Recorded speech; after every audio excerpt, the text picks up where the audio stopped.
The Vanishing of Emma Lee. Chapter 1. The Disappearance. It was a typical Tuesday evening in the quiet town of Rockford. The sun had just dipped below the horizon, casting long shadows across the streets. Emma Lee, a 25-year-old schoolteacher, was finishing up a late meeting at the local library. She had always been dedicated to her work, staying late to prepare lesson plans, grade papers, or plan for the upcoming semester. But that evening, Emma didn't come home. Her fiancé, Sam, waited patiently at their apartment, expecting her by 7:30, as she always did after work.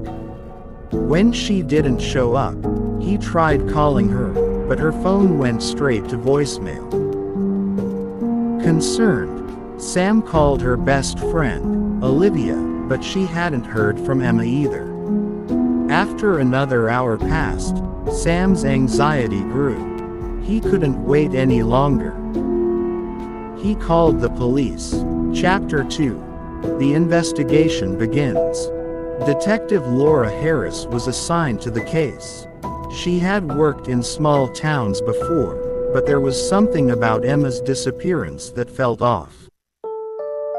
Emma was loved by everyone. Her students adored her, and her colleagues respected her. She had no known enemies, no issues in her personal life. She was the last person anyone would think would disappear. The first clue came when Detective Harris looked through Emma's phone records. Just before she had vanished, Emma sent a text to Olivia. "I'm feeling uneasy tonight. I think someone's been watching me." It was the last message Emma had sent before going silent. The text made Harris uneasy. Something was wrong, and it seemed Emma had known it. Chapter 3. The library search. The library, usually calm and peaceful, seemed to take on an eerie atmosphere after dark. Detective Harris and her team combed through the building. They checked every corner, but everything appeared normal. No signs of struggle, no broken windows, no signs of a forced entry. But when they reached the back storage area, Harris found something strange. Emma's favorite scarf, folded neatly on a table. It was odd that Emma would leave it behind. She was always meticulous with her belongings. One of the library workers, a young man named Ryan, mentioned that he had seen Emma speaking to a man earlier in the evening.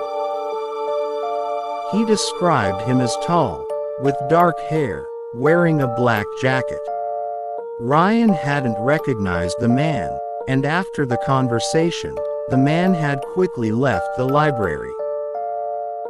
It was a small clue, but it was a clue. Chapter 4. The Secret Connection. As Harris dug deeper into Emma's life, she discovered a connection Emma had kept hidden. A man named Adam Sullivan, an old college acquaintance, had recently reached out to Emma. They had fallen out of touch after their brief romantic relationship years ago, but Adam had been insistent on reconnecting. Emma, reluctant at first, had agreed to meet with him. Sam was shocked to learn about Adam. Why hadn't Emma mentioned him? Why hadn't she told him about her past with Adam? Sam couldn't understand why she had kept it a secret. When Detective Harris questioned Adam, his answers didn't add up. He claimed that he hadn't seen Emma since their meeting. He said they had discussed old times, but nothing more. His story seemed rehearsed, too perfect to be true.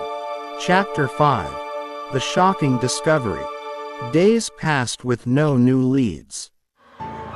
The investigation stalled, and Emma's case seemed to be slipping into the cold files.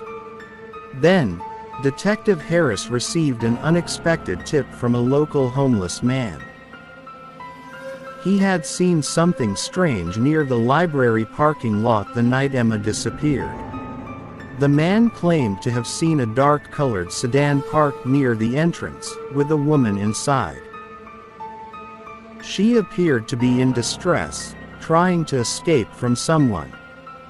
But the man didn't get a good look at the person she was with.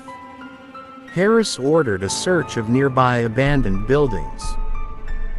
Something about the tip didn't sit right with her, and she had a feeling the answers were hidden close by. When Harris and her team searched a rundown warehouse on the edge of town, they found something terrifying. Beneath a pile of old furniture, Emma's body was hidden. Her disappearance was no longer a mystery, it had become a murder investigation. Chapter 6. Uncovering the Truth. The autopsy revealed that Emma had been drugged before her death. There were traces of sedatives in her system, enough to incapacitate her completely. It was clear that Emma had been taken against her will and held captive, but who was responsible? As Harris continued to piece together the events, the final connection became clear: Adam Sullivan. He had been stalking Emma in the weeks before her disappearance, despite their relationship having ended years ago. His obsession with her had driven him to dangerous lengths. The sedative used to drug Emma was traced back to a prescription Adam had filled just days before her disappearance. Surveillance footage from a local pharmacy confirmed that Adam had picked up the medication on the night Emma vanished. That was the final piece of the puzzle. Chapter 7. The Arrest. With this new evidence, Detective Harris and her team confronted Adam. At first, Adam denied everything, but under pressure, he cracked. He confessed to the crime. Adam had never gotten over his breakup with Emma. He had tried to contact her several times, but when she refused to rekindle their romance, his obsession turned darker. The text message Emma had sent to her friend Olivia, the one that hinted someone had been watching her, was the last straw. Adam had been stalking her, and when she started pulling away, he made a plan to force her to come back to him. That night, he had drugged Emma, taken her to the warehouse, and held her captive. But when Emma resisted, he panicked. In a moment of rage and fear, Adam ended her life. Epilogue. The aftermath. Adam Sullivan was arrested and charged with Emma Lee's murder. His trial was long and painful for Emma's family and friends, but justice was served. Emma's memory lived on in the town of Rockford, and her tragic story was a reminder of the dangers that can lie behind seemingly harmless interactions. Sam never truly recovered from the loss of Emma, but he honored her memory by creating a charity in her name.